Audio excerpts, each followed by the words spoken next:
नमस्कार। आज हम सृष्टि की शुरुआत की एक बहुत ही प्राचीन और दिलचस्प कहानी में उतर रहे हैं। जी। सोचिए, एक समय था जब सब कुछ खत्म हो चुका था।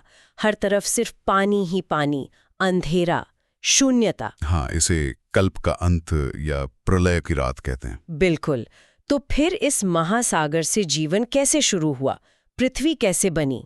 हमारे पास श्री मैत्रेय और श्री पराशर जी के बीच हुई बातचीत का एक हिस्सा है जो शायद इन्हीं सवालों पर कुछ रोशनी डाले। बिल्कुल। और ये कथा ठीक वहीं से शुरू होती है, मतलब पिछले कल्प के अंत के बाद। अच्छा। जब सृष्टि का एक दौर पूरा होता है तो प्रलय आती है। फिर जब अगले कल्प की सुबह होती है तो सृष्टिकर्ता ब्रह्मा जी अपनी योग वाली गहरी नींद से जागते हैं और वो देखते हैं कि दुनिया खाली है, सिर्फ पानी फैला हुआ है।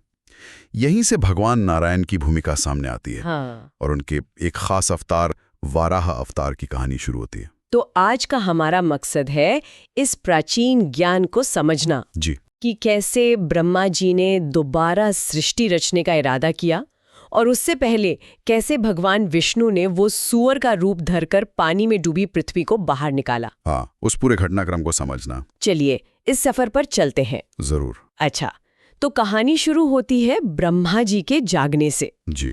कल्प के अंत वाली प्रलय की रात बीत गई। उन्होंने आंखें खोली और देखा चारों तरफ पानी ही पानी, पूरी दुनिया जैसे खाली हो गई हो। वो विराट शून्यता कल्पना करना भी मुश्किल है। बिल्कुल। यहीं पर स्रोत हमें भगवान नारायण के बारे में बताते हैं। कहा गया है कि वे अचिंत्य हैं। अचिंत्य मतलब? यानी हमारी सोच और समझ से परे। वे ब्रह्मा और शिव जैसे ईश्वरों के भी ईश्वर हैं। असल में ब्रह्म का ही स्वरूप है। अच्छा। जिनकी कोई शुरुआत नहीं, अनादि, जो सबके मूल हैं। और यहाँ पानी के लिए नार शब्द इस्तेमाल हुआ है। नार? हाँ, क्योंकि माना जाता है कि वो नर यानी भगवान पुरुषोत्तम से पैदा हुआ और वही पानी नारायण का पहला अयन यानी घर बना। जल में निवास करने वाले। ये नाम ही उनकी सृष्टि से पहले के अस्तित्व और जल से उनके गहरे रिश्ते को बताता है। तो नारायण नाम में ही जल और परमात्मा का ये गहरा संबंध छिपा है। जी। क्या इसका मतलब ये है कि सृष्टि की शुरुआत हमेशा जल से ही होती है या ये सिर्फ उनके उस समय के निवास स्थान का संकेत है? देखिए, ये मुख्यतः उनके उस आदि रूप और निवास का संकेत है जब सृष्टि व्यक्त नहीं हुई थी। अच्छा। वैसे कई कथाओं में जल को ही सृष्टि का पहला तत्व या आधार माना जाता है, जिससे बाकी सब प्रकट होता है। तो ये नाम उनके उस मूल स्वरूप को दर्शाता है जो सृष्टि से पहले भी मौजूद था और जल में ही स्थित था। समझ गए। तो जब ब्रह्मा जी ने देखा कि पृथ्वी जिस पर आगे चलकर जीवन बसना है वो तो पानी में डूबी हुई है, जी। तब उनके मन में उसे बाहर निकालने की इच्छा जगी। हाँ। उन्होंने सोचा इसके लिए एक विशेष रूप लेना होगा। जैसे पिछले कल्पों की शुरुआत में उन्होंने कभी मछली, मत्स्य अवतार, हाँ, मत्स्य अवतार लिया था, कभी कछुए का कूर्म अवतार। वैसे ही इस कल्प के शुरू में, जिसे वाराह कल्प भी कहते हैं, उन्होंने एक शक्तिशाली जंगली सुअर यानी वाराह का रूप धारण करने का फैसला किया। और ये जानना जरूरी है कि ये कोई आम सुअर नहीं था। हाँ। स्रोत इसे वेद यज्ञमय कहते हैं। वेद यज्ञमय, इसका क्या मतलब हुआ? इसका गहरा मतलब है, भगवान का ये अवतार सिर्फ एक शारीरिक रूप नहीं था, बल्कि यह सृष्टि की व्यवस्था, ज्ञान यानी वेद और पवित्र अनुष्ठानों यानी यज्ञ, इन सब का जीता जागता प्रतीक था। अच्छा। पृथ्वी को बचाने का कार्य अपने आप में एक महान ब्रह्मांडीय यज्ञ जैसा था। वाह। तो इस दिव्य और शक्तिशाली रूप में वे उस अथाह पानी में उतर गए। और उसी समय ऊपर के लोकों में से एक, जनलोक में रहने वाले सनक, सनंदन जैसे महान सिद्ध ऋषि उनकी स्तुति करने लगे। जनलोक, ये क्या है? कोई खास जगह? हाँ, पुराणों के अनुसार ब्रह्मांड में कई लोक या स्तर हैं, जैसे भूलोक यानी पृथ्वी, फिर भुवरलोक, स्वर्गलोक। हाँ। इनके ऊपर आते हैं महरलोक, जनलोक, तपलोक और सत्यलोक, जिसे ब्रह्मलोक भी कहते हैं। अच्छा, तो काफी ऊपर का स्तर है ये। जी। जनलोक बहुत ऊंचा स्तर है जहां महान योगी और सिद्ध पुरुष रहते हैं। उनका स्तुति करना ये दिखाता है कि वराह भगवान का प्रकट होना एक बहुत बड़ी और दिव्य घटना थी। समझ गई। ठीक है, तो भगवान वाराह पानी में गहरे उतरते गए। हाँ। और पाताल लोक तक पहुंच गए, मतलब ब्रह्मांड के निचले हिस्से तक। जी, पाताल लोक। वहां उन्हें पृथ्वी देवी मिली, जिन्हें वसुंधरा भी कहते हैं। हाँ, वसुंधरा। पृथ्वी ने बड़ी भक्ति और नम्रता से भगवान की स्तुति शुरू की। उन्होंने भगवान को उनके जाने पहचाने रूप शंख, चक्र, गदा, कमल धारण करने वाले, हाँ, चतुर्भुज रूप, कमल जैसे नैनों वाले कहकर पुकारा और प्रार्थना की, हे भगवान, मुझे इस पाताल से बाहर निकालिए। पृथ्वी ने ये भी याद दिलाया कि वो आप ही से पैदा हुई है और पहले के कल्पों में भी आपने ही उसे बचाया था। बिल्कुल। और पृथ्वी की ये स्तुति सिर्फ मदद की गुहार नहीं है। अच्छा। इसमें गहरी फिलॉसफी भी है। वो भगवान को परमात्मा कहती हैं, सृष्टि का मूल कारण, जिसे प्रधान या प्रकृति भी कहते हैं। हाँ? सृष्टि का व्यक्त रूप, यहाँ तक कि समय यानी काल स्वरूप भी मानती हैं। ओह! वो कहती हैं कि दुनिया को बनाने, चलाने और खत्म करने के लिए जो अब ब्रह्मा, विष्णु, रुद्र के रूप लेते हैं, हाँ, त्रिदेव, वो असल में आप ही हैं। और जब प्रलय में सब कुछ पानी बन जाता है, हाँ। तब भी आप ही उस अकेले महासागर में शेषनाग पर सोए रहते हैं। यानी पृथ्वी उन्हें हर रूप में, हर अवस्था में देख रही है, सृष्टि से पहले भी, सृष्टि के दौरान भी और प्रलय के बाद भी। बिल्कुल, बिल्कुल। और वो ये भी मानती हैं कि भगवान के असली तत्व को, उनके परम रूप को कोई पूरी तरह जान नहीं सकता। इसीलिए देवता भी उनके अवतार रूपों की ही पूजा करते हैं। अच्छा। और इन्हीं अवतारों की पूजा से मोक्ष चाहने वालों, मतलब मुमुक्षु जनों को मुक्ति मिलती है। स्रोत यहाँ जोर देकर कहते हैं, भला वासुदेव की पूजा किए बिना कौन मोक्ष पा सकता है? ये बात तो है। पृथ्वी की बातों में एक और दिलचस्प बात है जी। वो कहती हैं कि हमारा मन, हमारी इंद्रियां, हमारी बुद्धि जो कुछ भी देखती समझती है, हाँ, वो सब असल में भगवान का ही रूप है। सही। पृथ्वी खुद को भी उन्हीं का रूप, उन्हीं पर टिकी हुई और उन्हीं की बनाई हुई मानती है। इसीलिए वो कहती हैं कि लोग मुझे माधवी भी कहते हैं। माधवी? हाँ, मतलब मधु दैत्य को मारने वाले माधव यानी विष्णु से जुड़ी हुई। अच्छा, ये कनेक्शन है। हाँ, ये दिखाता है कि बनाने वाले और बनी हुई चीज में कोई अलगाव नहीं है, एक गहरा रिश्ता है। हाँ, ये अद्वैत दर्शन की तरफ इशारा करता है, जहाँ सब कुछ एक ही परम तत्व का विस्तार माना जाता है। बिल्कुल। तो पृथ्वी की इस गहरी स्तुति को सुनकर भगवान वाराह ने क्या किया? पृथ्वी की स्तुति सुनकर धरती को धारण करने वाले भगवान वाराह ने सामवेद के मंत्रों जैसी गंभीर घर घर की आवाज की। घर घर की आवाज? हाँ, एक गूंजने वाली ध्वनि। फिर अपने खिले कमल जैसे नैनों से देखते हुए उन्होंने अपनी बड़ी दाढ़ों से पृथ्वी को ऐसे उठा लिया जैसे कोई बहुत ताकतवर हाथी कमल की डंडी को उठा ले। वाह! उनका रंग गहरे कमल जैसा सांवला था और शरीर नीले पहाड़ जैसा विशाल। सोचकर ही रोंगटे खड़े हो जाते हैं। और जब वे पाताल से बाहर निकले तो उनके जोर से सांस लेने से पानी की जो फुहारें उड़ी, हाँ? उन्होंने ऊपर जनलोक में बैठे महातेजस्वी सनंदन जैसे मुनियों को भी भिगो दिया। अरे! क्या नजारा रहा होगा। सोचिए। पानी उनके खुरों से फटे हुए पाताल में नीचे गिरने लगा। जब भगवान वाराह अपने उस वेदमय शरीर को कंपाते हुए पृथ्वी को अपनी दाढ़ों पर टिकाए हुए बाहर निकले तो उनके शरीर के रोमों में रहने वाले मुनियों ने उनकी स्तुति शुरू कर दी। रोमों में रहने वाले मुनि? हाँ, मतलब उनका रूप इतना विराट था और शायद सूक्ष्म रूप में मुनि उनके आश्रित थे। और साथ ही जल्लोक में बैठे सनंदन आदि योगियों ने भी बहुत खुशी और आदर से सिर झुकाकर स्तुति की। अच्छा, इस बार ऋषियों ने क्या कहा स्तुति में? ऋषियों ने उनकी जय जयकार की। हे ब्रह्मा जैसे ईश्वरों के भी परम ईश्वर, हे केशव, हे शंख, गदा, तलवार, चक्र धारण करने वाले, आपकी जय हो। जय हो। उन्होंने कहा कि आप ही दुनिया के बनने, चलने और मिटने का कारण हैं। आप ही ईश्वर हैं। और जिसे परम पद यानी मोक्ष कहते हैं, वो भी आपसे अलग कुछ नहीं है। यहाँ फिर से उनके वेद यज्ञमय रूप का जिक्र आता है ना?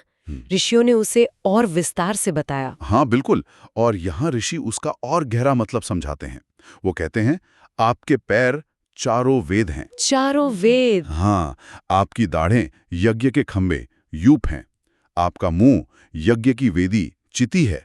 जीभ यज्ञ की आग हुताशन है। Oh my God! हाँ, आपके रोम यज्ञ में बिछने वाली कुशा घास हैं। आंखें रात और दिन हैं। सिल परम ब्रह्म है। पूरी लिस्ट है। हाँ, गर्दन के बाल यानी सटाकला वैदिक मंत्र सूक्त हैं।